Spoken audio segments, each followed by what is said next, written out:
রাশিয়ার ড্রোন ও ক্ষেপণাস্ত্র হামলায় বিদ্যুৎ অবকাঠামো মারাত্মকভাবে ক্ষতিগ্রস্ত হয়ে ইউক্রেনের চেরনিহিভ অঞ্চলের কয়েকশো হাজার গ্রাহকের বিদ্যুৎ সরবরাহ বন্ধ হয়ে গেছে।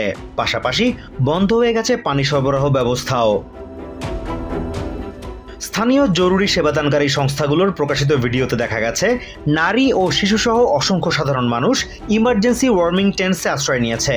পাশাপাশি পানি বিতরণ কেন্দ্রগুলো থেকে বোতলে করে পানি সংগ্রহ করতেও দেখা গেছে অনেককে। বিদ্যুৎ না থাকায় মোবাইল নেটওয়ার্ক কাজ করছে না, যার ফলে মোবাইল যোগাযোগ ব্যবস্থাও ভেঙে পড়েছে। স্কুলকর্মী নিনা ডিমটেটস জানান, মোবাইল চার্জ পর্যন্ত দিতে পারছেন না তিনি। আমি কাজে গিয়েছিলাম, যতক্ষণ সেখানে ছিলাম বিদ্যুতের নামগন্ধ ছিল না। এর মধ্যে আমার ফোনের চার্জ শেষ হয়ে যায়। আমি ফোনে চার্জ দিতে এখানে এসেছি, তবে এখানেও অনেক মানুষ ঠিকভাবে চার্জ দিতে পারেনি। নেটালিয়া নামে এই নারীর অভিযোগ, রাশিয়া ক্রমাগত হামলা করেই যাচ্ছে। মুখে শান্তি স্থাপনের আগ্রহ প্রকাশ করলেও ক্রেমলিনের আচরণ বলছে ভিন্ন কথা। রাশিয়া আমাদের হামলা করে সবকিছু ধ্বংস করে দিচ্ছে, এর যেন কোনো শেষ নেই। হয়তো ইউরোপ আমাদের সহায়তা করবে, আমি এ বিষয়ে আশাবাদী। ট্রাম্পের ওপর আমার কোনো আস্থা নেই। সরকারি কর্মকর্তারা জানিয়েছেন, নতুন করে ড্রোন হামলার আশঙ্কার কারণে সংস্কার কাজ বিলম্বিত হচ্ছে। তাদের অভিযোগ, ক্ষতিগ্রস্ত স্থাপনাগুলোর ওপর লাগাতার রাশিয়ার ড্রোনের উপস্থিতি শনাক্ত হওয়ায় সংস্কার কার্যক্রম চালানো প্রায় অসম্ভব হয়ে পড়েছে। কিয়েভের সাধারণ মানুষও নেটালিয়ার মতো যুদ্ধবিরতি কার্যকরের বিষয়ে সন্দিহান। তারা মনে করেন পুতিন কখনোই যুদ্ধবিরতিতে রাজি হবেন না। সাবেক সেনা কর্মকর্তা রোমান এদেরই একজন।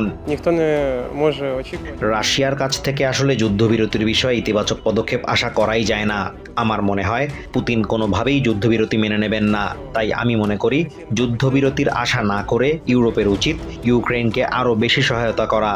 কারণ ইউক্রেনের পতনের পর রাশিয়া বল্টিক অঞ্চলের দিকে হাত বাড়াবে।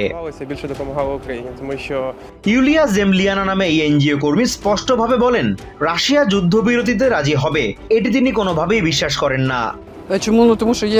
রাশিয়া যুদ্ধবিরতিতে রাজি হবে এটা আমি কোনোভাবেই বিশ্বাস করি না, কারণ এরই মধ্যে অনেক ঘটনা প্রমাণ করেছে যে পুতিন যুদ্ধবিরতি চান না। কারণ আমি মনে করি এই যুদ্ধের মধ্য দিয়ে পুতিন নিজের শক্তিমত্তা জাহির করতে চাইছেন, আর কিছুই না। প্রেসিডেন্ট ডোনাল্ড ট্রাম্প ও রাশিয়ার প্রেসিডেন্ট ভ্লাদিমির পুতিন হাঙ্গেরির রাজধানী বুদাপেস্টে বৈঠকের পরিকল্পনা করছেন। রাশিয়া এর আগেও যুদ্ধবিরতির পূর্বশর্ত হিসেবে ইউক্রেনের কাছ থেকে আরও ভূখণ্ড দাবি করেছে। অন্যদিকে ইউক্রেন ও তার মিত্ররা দীর্ঘদিন ধরে যুদ্ধ অবিলম্বে বন্ধ করে আলোচনায় বসার আহ্বান জানিয়ে আসছে। Azimur Rashid Kanak, TVN 24 news desk.